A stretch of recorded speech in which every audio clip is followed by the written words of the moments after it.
आसान और सरल भाषा में गणित सीखने के लिए सब्सक्राइब कीजिए गांव के गुरुजी। जय हिंद छात्रों, क्या हाल है छात्रों। आज हम पढ़ने वाले हैं जो आपका 10th क्लास का मैथ है ना, उसमें ये आपकी प्रश्नावली है 3.2 और उसका ये क्वेश्चन नंबर 3 है। और क्वेश्चन नंबर 3 का ये तीसरा वाला पार्ट है जो कि आज हम इस वीडियो में सॉल्व करने वाले हैं। और इससे पहले हमने इस क्वेश्चन के जितने भी पार्ट हैं, पार्ट 1 और पार्ट 2, ठीक है, वो ऑलरेडी सॉल्व करके उनको बेटा अपने यूट्यूब चैनल पे अपलोड कर दिया है। आप वहां जाके देख लेना, लिंक आपको डिस्क्रिप्शन में मिल जाएगी या उनकी एक प्लेलिस्ट आपको मिल जाएगी। तो चलिए बेटा क्वेश्चन को हम शुरू करते हैं। इसने क्वेश्चन में क्या क्या रखा है देखो। ये तीसरा वाला जो क्वेश्चन है, ठीक है, इसमें निम्न समस्याओं में रैखिक समीकरण युग्म बनाइए, ठीक है। तो ये कोई समस्या हमें दे रखी है, उनके क्या बनाने में, रैखिक समीकरण बनाने हैं और उनके हल प्रतिस्थापन विधि द्वारा हल कीजिए। जो कि बेटा प्रतिस्थापन विधि हम ऑलरेडी पहले से ही सिखा चुके हैं। अब क्या करना है, इसमें जो भी हमें ये समस्याएं दे रखी हैं इनके पहले समीकरण बनाने हैं और बेटा उसके बाद प्रतिस्थापन विधि से उनके हल भी हमें निकालने हैं, ठीक है। तो चलिए बेटा क्वेश्चन को शुरू करते हैं। क्वेश्चन शुरू करने से पहले एक बार जो तीसरा वाला पार्ट दे रखा है उसे हम पढ़ के समझ लेते हैं, ठीक है। इसने क्या रखा है, एक क्रिकेट के कोच ने 7 बल्ले तथा 6 गेंदें 3800 रुपए में खरीदी। बाद में उसने 3 बल्ले तथा 5 गेंदें 1750 में खरीदी। प्रत्येक बल्ले और प्रत्येक गेंद का मूल्य ज्ञात कीजिए। यानी हमें इस क्वेश्चन में बेटा दो कंडीशन दे रखी है और दो कंडीशन में दो वस्तुओं के मूल्य पूछे इसने, ठीक है। और दोनों जो वस्तुएं हैं उनका प्रत्येक का यानी एक बल्ले और एक गेंद का हमें मूल्य हमें बताना है, ठीक है। तो सबसे पहले हम यहाँ पे कोई भी क्वेश्चन को हल करने से पहले लिखते हैं हल, ठीक है। इस चीज का विशेष ध्यान देना, किसी भी क्वेश्चन को सॉल्व करने से पहले हमें हल लिख लेना है, ठीक है। जब बेटा इस तरह के हमें क्वेश्चन दे रखे होते हैं तो उनमें देखो हम कहां से शुरुआत करते हैं। शुरुआत करने के लिए हमें सबसे लास्ट में जाना होगा, ठीक है। सबसे लास्ट में यानी ये कह रहा है प्रत्येक बल्ले और प्रत्येक गेंद का मूल्य ज्ञात कीजिए, ठीक है। तो इसलिए बेटा यहाँ पे हम मान लेंगे, माना कि एक बल्ले का मूल्य जो है x रुपए है, ठीक है। तो इसी को हम लिख लेते हैं यहाँ पे। तो जैसा कि हमने बेटा यहाँ पे लिख लिया, माना कि एक बल्ले का मूल्य x रुपए हो गया। इसी तरह से हमें एक गेंद का भी मान लेना है, ठीक है। तो बेटा यहां लिख लेंगे हम गेंद के लिए भी, यानी बल्ले का मूल्य कितना हो गया x रुपए और तथा गेंद का मूल्य 22 रुपए। अब जैसा कि बेटा इसने प्रश्न के अनुसार हमसे बोला है, देखो इसने प्रश्न में क्या बोला है कि जो पहली कंडीशन में, जो पहली शर्त में इसने कह रखा है, ठीक है, उसको हम सबसे पहले लिख लेते हैं प्रथम शर्त के अनुसार। तो यहां पे लिख लेते हैं प्रथम शर्त के अनुसार, जो इसने पहली शर्त में हमें कह रखा है। प्रथम शर्त के अनुसार इसने कह रखा है कि एक क्रिकेट की टीम के कोच ने 7 बल्ले तथा 6 गेंदें, ठीक है, 3800 रुपए में खरीदी। इसका मतलब 7 बल्ले हो गए और 6 गेंद हो गई, ठीक है। और इसने कितने रुपए में खरीदी है, 3800 रुपए में। लेकिन हमें उसका क्या नहीं पता बेटा, हमें एक बल्ले का मूल्य यहाँ पे पता पड़ गया है, ठीक है। तो यहां से हम 7 बल्लों का मूल्य भी निकाल लेंगे, ठीक है। कैसे निकालेंगे, देखो इसे समझाने के लिए हम एक एग्जाम्पल लेते हैं, ठीक है। तो एग्जाम्पल ये है, यहाँ पे हम बेटा हम आपसे पूछ रहे हैं कि एक जो पेन है ना वो 3 रुपए की है, ठीक है। एक पेन 3 रुपए की है और कोई आपसे पूछ ले कि 10 पेन कितने की आएंगी, यानी जो 10 पेनों की जो कीमत है वो कितनी होगी। आप फटाक से बता दोगे कि ये 30 रुपए की हो गई, ठीक है। कितने की, 30 की। आपको नहीं पता आपने इसमें क्या किया है, आपने कैसे बता दिया 30। इसका मतलब आप बताओगे कि सर सिंपल सा है ये तो, ठीक है, लेकिन सिंपल नहीं है। देखो आपने क्या किया इसमें, ठीक है, 10 पेनों का बताने के लिए आपने उसमें 10 का गुणा कर दिया, ठीक है, इसलिए वो 30 आ गया। तो यहां भी बेटा जब अपने पास एक बल्ले का मूल्य है ना, तो एक बल्ले में अगर हम 7 का गुणा कर देंगे तो 7 बल्लों का मूल्य हो जाएगा वो, ठीक है। तो इसी तरह से यहाँ पे हम 7 बल्ले और 6 गेंदों का, ठीक है, मूल्य जो जोड़ के 3800 यहाँ पे कर देंगे, ठीक है। यही इसने पहली शर्त में दे रखा है। तो बेटा यहाँ पे हम शर्त के अनुसार लिखेंगे, यानी जो बल्ले और गेंद हैं, ठीक है, इनको जोड़ दो, यानी x प्लस वाई बराबर कितना, 3800, कितना, 3800 हो गया यहाँ पे, ठीक है। ये यानी ये तो बेटा अभी यहाँ पे ये एक बल्ला है और एक ही गेंद है, लेकिन हमें कितने का दे रखा है इसने, 7 का, यानी 7 बल्ले और 6 गेंदों का, ठीक है। तो यहाँ पे लिख देंगे ये 7 बल्ले हो गए और 6 गेंदें हो गई, ठीक है। और इसी प्रकार से हम यहाँ पे ये बन जाएगा हमारा समीकरण 1, ठीक है। हमने समीकरण बना लिया पहला वाला अपना, ठीक है, ये समीकरण अपना 1 हो गया।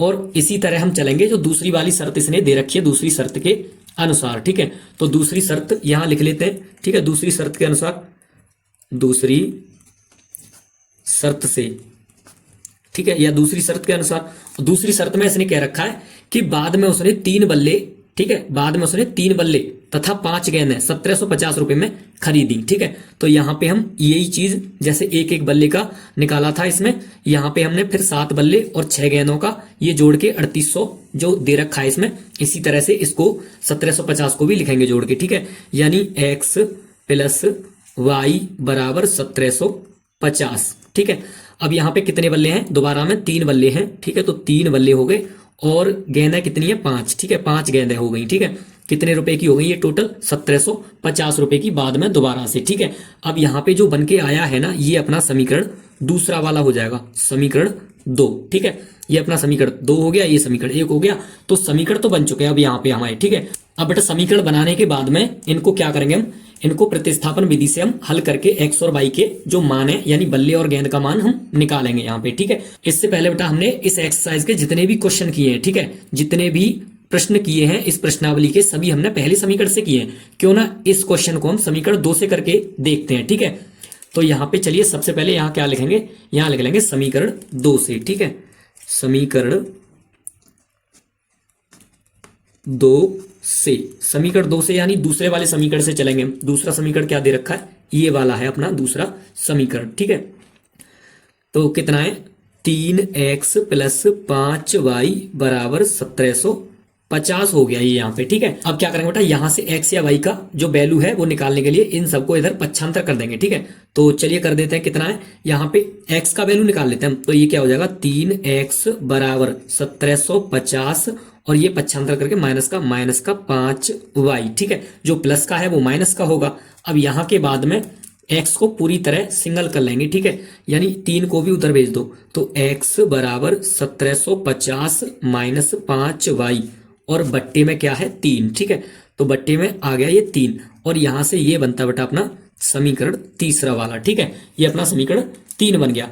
अब करना क्या होता है प्रतिस्थापन विधि में, जो ये समीकरण तीसरे का जो x का मान है ना, वो समीकरण किस में रखना है, हमें समीकरण पहले वाले में रखना है। ठीक है, पहले हम समीकरण 1 से करते थे तो समीकरण 2 में मान रखते थे। अब क्या किया है इसमें, जो समीकरण हमने दूसरा वाला, ठीक है, उससे किया है और इसका मान हम किस में रखेंगे, समीकरण पहले में रख देंगे, क्योंकि जिससे हम चलते हैं या जिस समीकरण से हम वैल्यू निकालते हैं, ठीक है, उसमें मान फिर से नहीं रखते हैं। ठीक है, दूसरे वाले में रखते हैं। ठीक है, तो चलिए बेटा यहाँ पे सबसे पहले हम लिख लेते हैं जो x का मान है वो समीकरण 1 में रख रहे हैं हम। ठीक है, तो यहां लिख देते हैं x का मान समीकरण 1 में रखने पर। ठीक है, जो x का मान है वो समीकरण 1 में रख देंगे। समीकरण 1 में कैसे रखोगे, पहले समीकरण 1 को नीचे लिखो तभी तो लगाओगे उसमें मान। ठीक है, तो ये पहला वाला जो समीकरण है कितना है, 7x प्लस 6y बराबर 3800। ठीक है, यही तो है अपना पहला समीकरण। अब क्या करेंगे, यहां जहां जहां इस समीकरण में x है वहां ये पूरा 1750 माइनस 5y बट्टे 3 ये पूरा रख देना। ठीक है, तो क्या करेंगे 7, यहाँ पे गुणा का साइन नहीं लगा के हम क्या करेंगे, कोष्टक लगा देते हैं। ठीक है, क्या है यहाँ पे 1750 और माइनस 5y और बट्टे में क्या है 3। अब देखो बेटा यहाँ पे कितना कुछ बचा है अभी, यहाँ पे देखो जो अभी हमने 7x बस इतना लिखा है इस समीकरण में से। ठीक है, x का जो वैल्यू है वो लगाया है, 7 लिखा है और यहाँ पे अभी देखो प्लस का साइन बाकी है, 6y बाकी है, बराबर में 3800 अभी बाकी है लिखना। ठीक है, अब इसके बाद में क्या करेंगे, इसमें जो 7 है उसका अंदर गुणा कर दे रहे हैं हम 7 का। ठीक है, तो ये कितना हो जाएगा, यानी 7 का 1750 में करेंगे तो बेटा ये हो जाएगा 12250।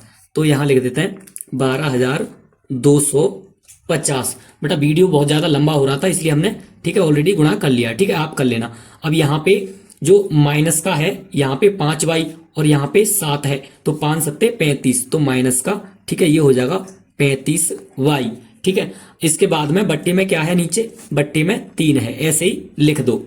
अब यहाँ पे जो प्लस का साइन है वो ऐसे ही लगा दो और यहाँ 6y और बराबर में कितना है 3800। ठीक है, यहाँ पे देखो ये हमारी एक भिन्न बन रही है। ठीक है, कैसे, यहाँ पे जब हम बट्टे में 1 रख देंगे तो भिन्न बन जाएगी। ठीक है, और भिन्न को सॉल्व करना हमें अच्छे से आता है।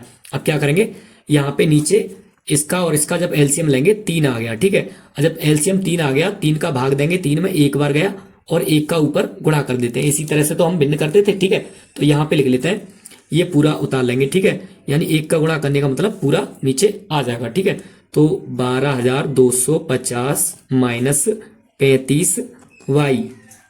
अब जब 1 का 3 में भाग देंगे तो बेटा 3 बार जाएगा, ठीक है। इसका मतलब यहाँ 3 से गुणा कर दो, ठीक है।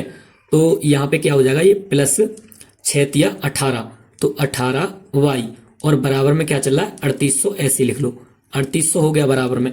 अब यहाँ के बाद में देखो ये 35y है और ये 18y है, ये प्लस का ये माइनस का, इनका हिसाब कर दो पहले, ठीक है।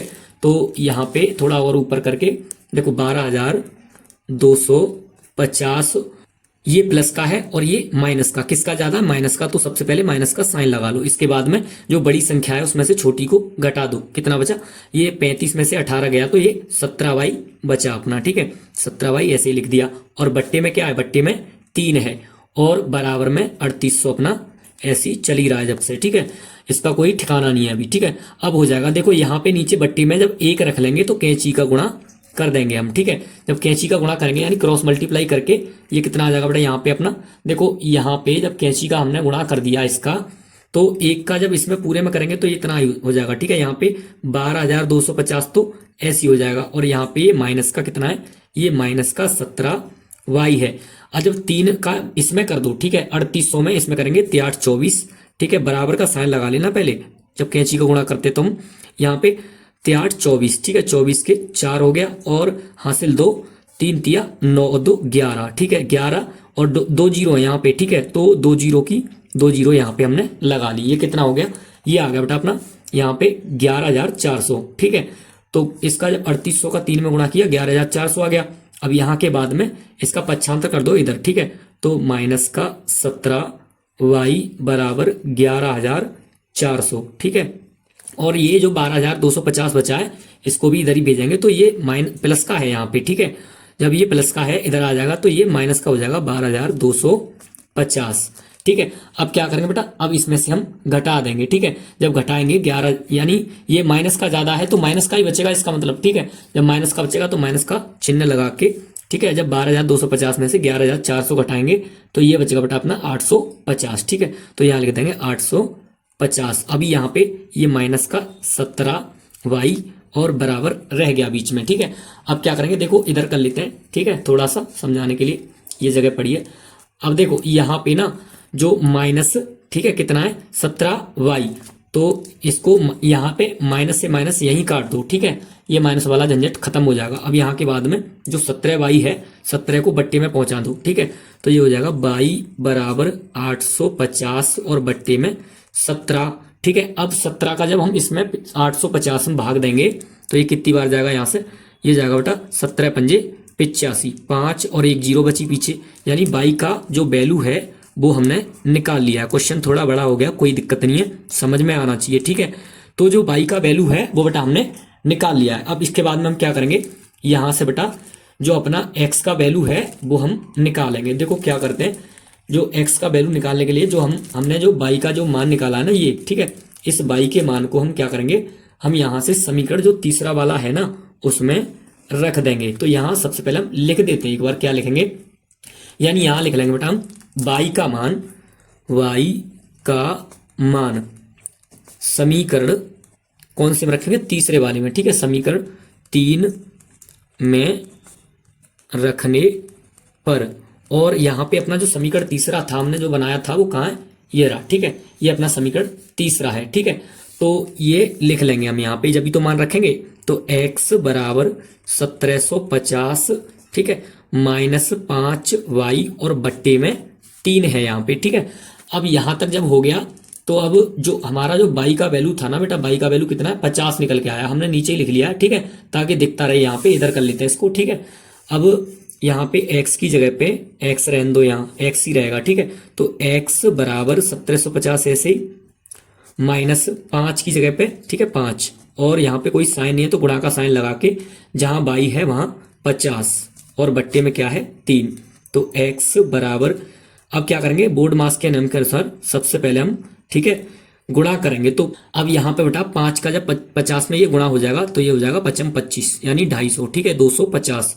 तो 250 और बट्टे में कितना है 3।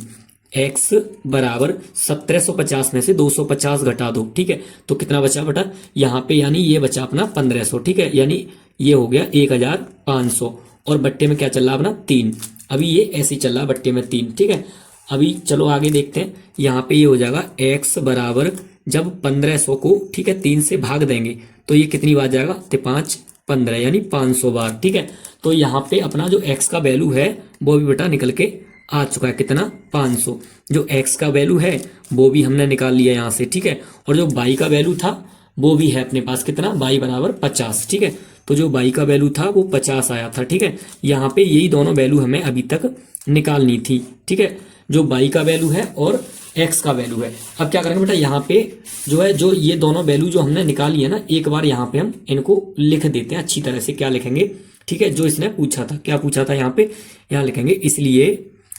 देखो ये जो साइन होता है ना, ठीक है, ऐसे करके एक बिंदु ऊपर और 2 नीचे, ठीक है, ये होता है इसलिए का साइन, ठीक है, इसको बोलते हैं इसलिए। और देखो यहाँ पे ये जो 2 बिंदु ऊपर और 1 नीचे, इसको बोलते हैं हम चूंकि, ठीक है। यहाँ पे ये इसलिए अपना जो एक बल्ले का मूल्य बराबर x माना था हमने, एक बल्ले का मूल्य x माना था, ठीक है। तो ये क्या हो जाएगा, 500 रुपए एक बल्ले का मूल्य हो गया ये, ठीक है। और एक गेंद का मूल्य और लिख लेंगे हम, ठीक है। तो एक गेंद का मूल्य क्या हो जाएगा, एक गेंद का मूल्य, एक गेंद का मूल्य माना था हमने 22 रुपए, ठीक है। तो 22 बराबर कितना निकल के आया था अपना, 22 का मान 50, ठीक है। तो 50 रुपए, बस इतना ही समझना था इस क्वेश्चन में, ठीक है। कोई बात नहीं बेटा, आज की वीडियो थोड़ी लंबी हो गई, लंबी हो जाने दो, बस समझ में आना चाहिए, ठीक है। कैसे भी करो बस समझो। अगर इसका स्क्रीनशॉट लेना हो बेटा तो एक बार में तो आएगा नहीं, ठीक है, क्योंकि इस क्वेश्चन काफी बड़ा हो गया है। तो आप ऐसा करना, तो इसके लिए बेटा आपको क्या करना होगा, वीडियो को रिवाइंड करके, ठीक है, आप इसका स्क्रीनशॉट ले लेना, ठीक है। चलते हैं बेटा, मिलते हैं अगले वीडियो में।